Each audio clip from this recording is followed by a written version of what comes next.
तर आज मी बनवणार आहे रव्याचा केक। तर त्यासाठी वाटीचं प्रमाण मी ठरवून घेतलेलं आहे। तर 2 वाट्या इथे रवा घेणार आहे मी। रवा तुम्ही कुठला बारीक जाड कुठलाही घेऊ शकता। आणि 1 वाटी साखर घेतली आणि अर्धी वाटी मिल्क पावडर। मिल्क पावडरने केकची जी चव आहे ती फारच छान लागते। तर इथे मी पावडर तयार करून घेतले त्याचं आणि मोठ्या भांड्यात काढून घेतले आणि त्याच वाटीने पाऊण वाटी तेल टाकले आणि 1 वाटी दही टाकले। दही फार आंबट पण नाही पाहिजे आणि 1 वाटी दूध टाकले। तर इथे चिमूटभर अगदी मीठ टाकलेलं आहे मी, कारण की गोड जे आहे त्याला अगदी चिमूटभर मीठ असलं तर त्याची चव अजूनच छान लागते। हे सगळं छान व्यवस्थित मिक्स करून घ्यायचं आहे। व्यवस्थित मिक्स झालं की त्यानंतर हे मिक्सरच्या भांड्यात मी 2दा करून काढणार आहे, कारण की हे बॅटर जरा जास्त झालेलं आहे आणि एकदा करून ते मिक्सरच्या भांड्यात नाही बसणार, नाहीतर सगळं वरती जाऊन काम कमी आणि पसारा जास्त होईल। तर हे बघा, अशा प्रकारे मी ते तयार करून घेतले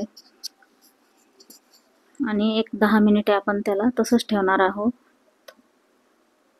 हे बघा, मग रवा जो आहे तो नंतर फुलतो आणि असं घट्ट त्याचं बॅटर तयार होते।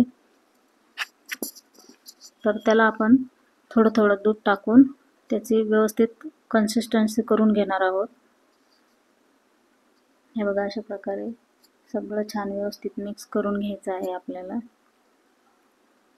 हे अगदी 3-4 चमचे दूध असेल तेवढंच घ्यायचं आहे आणि व्यवस्थित त्याचं बॅटर तयार करून घ्यायचं आहे।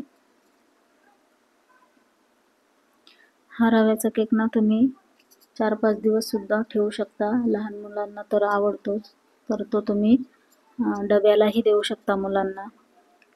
तर आता त्यात आपण टाकून घेणार आहोत 1 चमचा बेकिंग पावडर आणि अर्धा चमचा बेकिंग सोडा। अर्ध्यापेक्षाही थोडं कमी आहे बेकिंग सोडा घेतलेला आहे।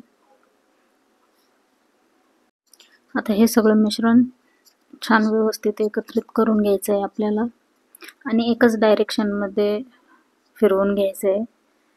तर हे बघा, मस्त छान असं फुलून आले। तर आपण आता याला केकचं जे भांडं आहे त्याला आपण बटर किंवा ऑइल लावून घेऊया। तर मी इथे बटर लावते आणि त्यानंतर आपलं जे बॅटर आहे ते त्यात टाकून घ्यायचं आहे आणि त्यानंतर त्याला थोडंसं टॅप करून घ्यायचं आहे। त्यानंतर आपण त्यावर बदामाचे असे काप करून टाकायचे आणि इथे मी ओव्हनमध्ये एक 35 मिनिटे ठेवणार आहे। त्यानंतर मस्त असा आपला केक तयार होतो। बघा, खूपच छान असं तयार झालाय केक। गार झाल्यावर काढायचं आहे, कारण की गरम गरम तर नाही काढता येत, तरी मी इथे गार झाल्यावरच काढून घेते। मस्त असा आपला केक तयार झाला होता बघा, खूपच छान।